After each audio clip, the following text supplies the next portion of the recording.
दर्शक हो नमस्कार. काल पुणे विभागीय आयुक्तांनी मिरज पंचायत समिती उपसभापती निवडीसंदर्भात जो काही एक निर्णय दिला, त्या निर्णयाने संपूर्ण सांगली जिल्हाच नव्हे तर पश्चिम महाराष्ट्राच्या राजकीय वर्तुळात पुन्हा एकदा खळबळ उडालेली आहे. आणि या निर्णयाबाबत राज्याचे ग्रामविकास मंत्री जयकुमार गोरे यांनी जे काही परवा मिरजेच्या नूतन पंचायत समिती इमारतीच्या उद्घाटनावेळी जे वक्तव्य केलं होतं, त्या अनुषंगाने मंत्री जयकुमार गोरे आणि आमदार डॉक्टर सुरेशभाऊ खाडे यांचे या निकालाबाबत कौतुक होत आहे. हे कौतुक योग्य आहेच, मात्र खऱ्या अर्थाने जो काही काल निकाल लागला त्या पाठीमागे महत्त्वाची भूमिका ज्यांनी बजावली त्या मिरज पंचायत समिती सभापती पदाच्या उमेदवार ज्यांना कुरघोडीच्या राजकारणामुळे सत्ता जवळ असूनही पराभव पत्करावा लागला, त्या सौ राणीताई सचिन भोरे या कोल्हापूर पंचायत समिती गणाच्या सदस्य आपल्यासोबत आहेत. आणि त्यांनीच खऱ्या अर्थाने या 10 मार्च 2026ला झालेल्या नूतन पंचायत समिती सभापती निवडीला पुणे विभागीय आयुक्तांकडे आव्हान दिले होते. त्यांच्या या याचिकेमुळेच पुणे विभागीय आयुक्तांनी अतिरिक्त विभागीय आयुक्त सौ कविता द्विवेदी मॅडम यांनी जो काही निर्णय दिला त्यात मिरज पंचायत समितीच्या कोल्हापूर गणाच्या सदस्या सौ राणीताई भोरे यांची भूमिका ही अत्यंत महत्त्वाचीच आहे.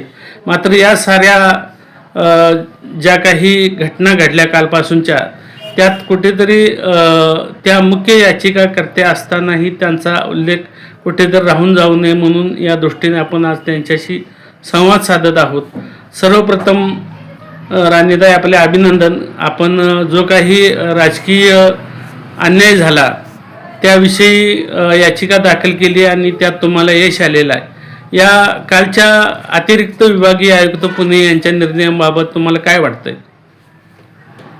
नमस्कार, मी सौ राणी सचिन भोरे, पंचायत समिती सदस्य कोल्हापूर.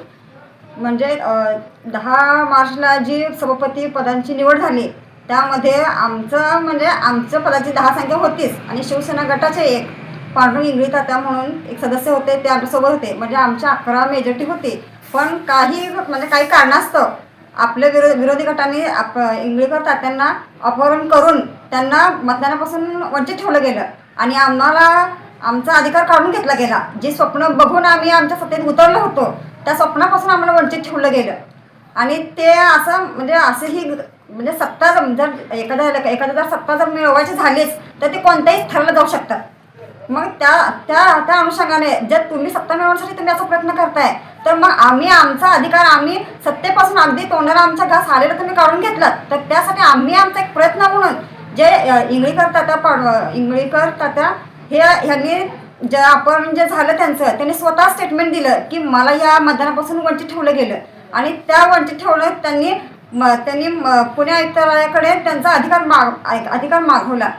जर त्यांनी त्यांना मतदानापासून वंचित ठेवलं गेलं तर त्यांनी स्वतःचा माझा मतदानाचा हक्क मला मिळावा म्हणून यासाठी त्यांनी प्रयत्न केलं आणि त्यांच्या प्रयत्नाला खऱ्या अर्थाने आज भारतीय जनता पार्टीच्या वतीने खरंच आज त्यांना न्याय मिळाला आहे. आणि हा न्याय मिळाला हे मी सर्व भारतीय जनता पार्टीचा मी आभार मानते आणि मी माझ्या वैयक्तिक मताने मी माझं मत मांडते की आज भारतीय जनता पार्टीमध्ये स्वतः एक तळागाळापासून जे सदस्य म्हणून स्वप्न घेऊन जे सत्तेत उतरतात आणि त्यांना खरंच आज न्याय मिळाला. आणि हा आमचा न्याय नाही, हा सर्व लोकशाहीचा विजय आहे. आणि आज आम्ही या निर्णयावर पुणे आयुक्तालयावर आम्ही खरंच खूप खूप खुश आहोत. आणि सर्व भारतीय जनता पार्टीचे मी आभारी आहे. माननीय पंतप्रधानजी, माननीय मुख्यमंत्रीजी देवेंद्रजी, तसेच माननीय ग्रामविकास मंत्री जयकुमार गोरे साहेब, तसेच सांगली जिल्ह्याचे पालकमंत्री चंद्रकांत दादा पाटीलजी, तसेच मिरज तालुक्याचे माजी मंत्री तसेच सध्याचे लाडके आमदार माननीय डॉक्टर सुरेशभाऊ खाडेजी, या सर्व तसेच कळत न कळत ज्यांनी ह्या सत्तेपासून आम्हाला वंचित राहण्यापासून वाचवलं आणि आमच्यासाठी खरोखर आत्मात प्रयत्न केले त्यांचं मी मनापासून आभार मानते.